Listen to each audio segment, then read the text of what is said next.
Hi there, Andrea here. So today we're going to talk about the differences between an OBM and a virtual assistant. And so I just wanted to make this video because so often people will think that an OBM can do a lot of things that a virtual assistant can do, and they actually can. So let's just make sure we address that. An OBM has that ability to step in when necessary. I also want to make sure that we make that distinction so that when you are looking at both an OBM or a VA, whether to hire them to work in your business or whether you're looking at which field you would like to do, it's important to know that distinction.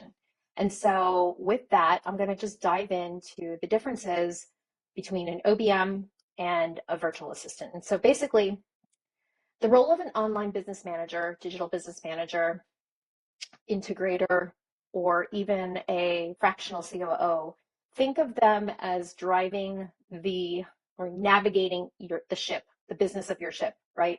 And so they're navigating the waters. They are basically behind the strategy and they're basically going to be doing a lot of that strategic planning, team leadership, optimizing processes, optimizing workflows, client communication, a lot of that. And so, or maybe even partnership communication. So there's a lot of behind the scenes strategy that goes into the responsibilities of an online business manager. An online business manager isn't just a task doer. They don't just do the tasks. They think a little bit more strategically at the big picture. They focus on the entire plan. They focus on the bigger picture, the vision. They take the ideas of the business owner and they implement and they create the plan from that vision, and then they basically put it into place. So that is what a think of that as a digital business manager. They kind of partner with the owner, with the business owner, and they take all of the ideas and the wonderful vision and they put it into an actual plan that gets implemented by doers, by VAs, by subcontractors, by writers, by designers, by whoever that is. And they also manage it. They manage that plan, they manage the people, they look at it. But they also have to have a keen eye for detail as well as a good teamwork, kind of like a cheerleader. Think of it like someone that has to cheer the whole team on and make sure that things are getting done on time and on schedule, right? And within budget. And so that is what an OBM does. Again, the role of a virtual assistant, they are the trusty sidekicks. They are the multitasking, digital multitaskers. They are ultimately the ones that do the tasks. They go through and they're doers. They are not really thinking of the bigger picture. They just want to be told, what do I need to get done today? I just want to stay in my little lane here and do what I need to do. So they're not really focused on how things tie in together, but they're focused more on their checklist and knowing what needs to get done. And that is how you know the difference between a virtual assistant and an OBM. An OBM has that more bigger picture vision, and they can see like how things tie in together, and so they need to coordinate and be like an orchestra conductor, whereas the virtual assistant is more of one of the instruments, one of the people that are playing one of these beautiful instruments and how that goes together. That's a great analogy. Orchestra, I love it. So their responsibilities are majority are just a range of administrative tasks, anything from email management, calendar coordination, data entry. They organize, they love to stay on top of things, they love to clean out inboxes, and they love to make sure your schedule is neat and perfectly coordinated.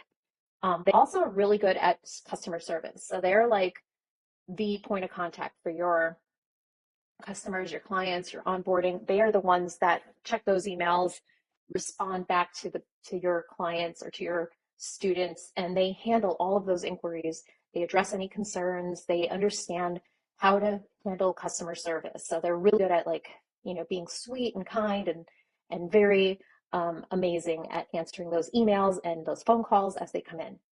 A lot of virtual assistants will start off as creatives. So they love to create content. They love to write. They love to maybe design graphics. They love to create things. As long as they have a strategy behind them, they know exactly what they need to create. It's important to have a very solid strategy that you can give to your VA to create your social media graphics, your content. Maybe they're writing blogs, maybe they're researching, whatever it is, you have to give them the directions. They As long as they know what to do, they're going to do it and they're going to be amazing at it. So that is another big responsibility for a VA, is to create content and stay on top of managing and making sure that your content is fresh and engaging. And, whether it's replying back to people in the DMs or whatever it is, they are on top of it.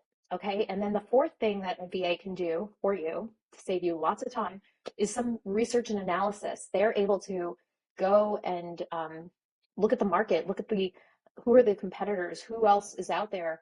VAs are really good at like seeing who else is doing what you're doing because they want to compare and see. So if you give them like a criteria to follow, they're going to be amazing at getting that market research done for you and also giving you the information so that you can become good at making insights and decisions for your business. And so will your OBM. They can give that to your OBM. Your OBM should have enough strategic data analysis that gives them, that will take that data that your VA gathered and be able to give you a big picture of what's going on in the market, so that you understand who the audience, what's the buzz, what they're talking about, what is your competitor talking about, what are the differences between you and your competitor.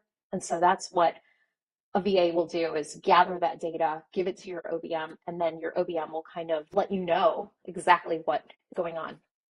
And then, of course, tech support. A good VA will always understand how different technologies work.